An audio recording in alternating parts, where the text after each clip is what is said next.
Now we're getting into chapter 17, period of 1841 to 1848. We're getting closer and closer to the Civil War.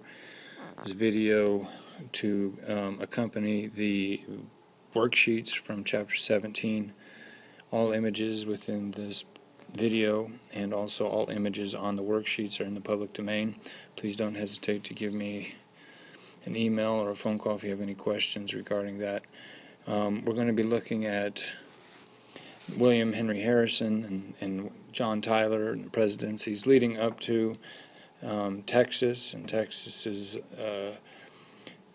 eventual annexation leading into the war with Mexico, kind of events coming just before the Civil War. So this is the worksheets for chapter 17. So starting with chapter 17, we'll get into this presidency of William Henry Harrison. William Henry Harrison's campaign slogan was Tippecanoe and Tyler too. Of course, John Tyler is his vice presidential candidate, and William Henry Harrison was the champion of the Battle of Tippecanoe against the Red Stick Confederacy, defeating Tecumseh. William Henry Harrison wins the presidential election and gives his inaugural speech in a spring rainstorm of Washington, D.C., and catches pneumonia and dies about 5 weeks into his presidency. And so, trivia question about William Henry Harrison. You know, he's the president that lasts the shortest amount of time. It's 4 weeks.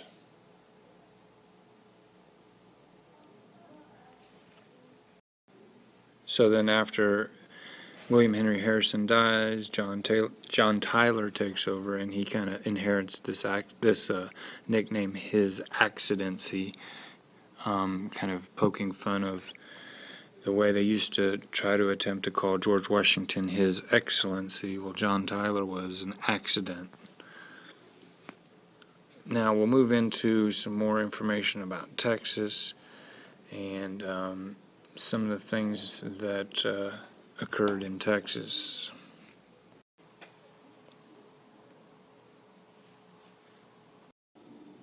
On the second page of chapter 17 worksheets, I want to call your attention to questions number 21, 22, 23, and then also 24 through 25.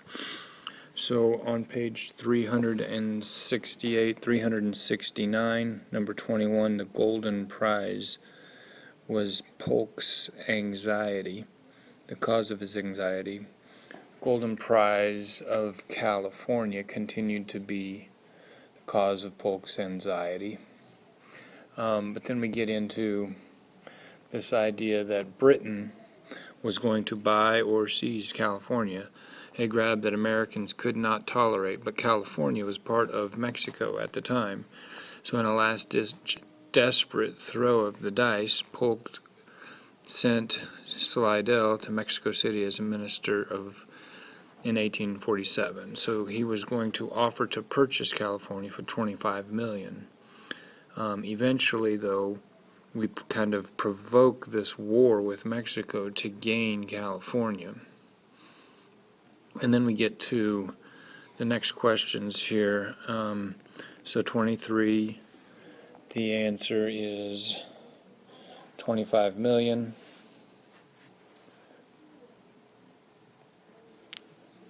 And get rid of that.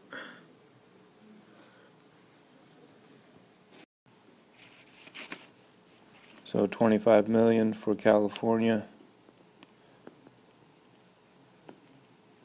And then we move into questions 24, 25, and 26. And the answers to this are at the bottom of page 369, moving into page 370. But what provocative move did General Zachary Taylor make on January 13, 1846? And this provocative move is to basically bring the United States troops, move them into this disputed land, and we'll have more information about this in the PowerPoint, but move the United States troops into this disputed land between the Nueces River and the Rio Grande. This would potentially provoke war or provoke an attack by Mexico, thus we could respond to that attack. So later on then we have this Mexican response, and then we also have Lincoln's spotty resolution. So that's on page 370. So read through that. There'll be a lot more information about those two things, the provocation of war and then the disputed territory. It's actually in this map here, this disputed territory between two rivers, the Nueces River and the Rio Grande, but and then also Lincoln's spotty resolution as a very young congressman from Illinois. Spend some time talking about that in the PowerPoint. On this next page here, spend some time looking at on page 370 this question. This whole paragraph is in your book. Read the paragraph below. This is on page 370. But this idea that did Polk actually provoke the war? Did he try to gain California by provoking a war against Mexico to make sure that the British lion would not snatch California from the American eagle? So spend a little bit of time reading that on page 370. Write a paragraph or so, your opinion about that. And then the last couple questions here. Look at some of these generals. This is General Santa Anna for Mexico, famous Americans, the Zachary Taylor, and then we also have Winfield Scott, Old Fuss and Feathers.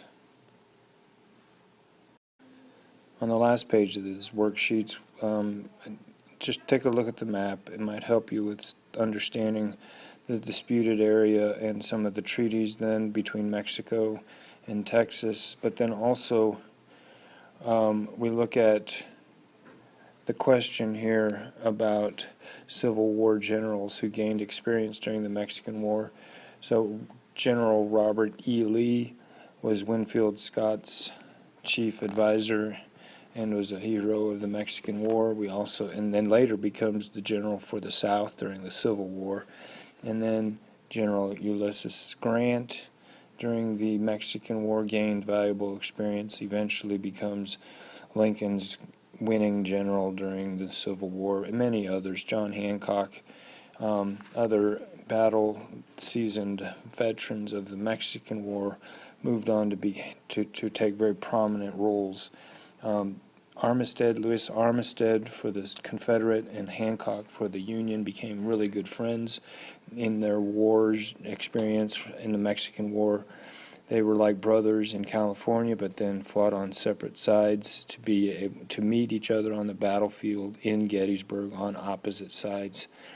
It's a very interesting story. But anyway, just to point out that some of the younger leaders of the Mexican War became generals during the Civil War. That concludes this video accompaniment for the worksheets for Chapter 17. Again, a reminder that all videos and images in this presentation are in the public domain. Please don't hesitate to email or give me a call if you have any questions. Thank you.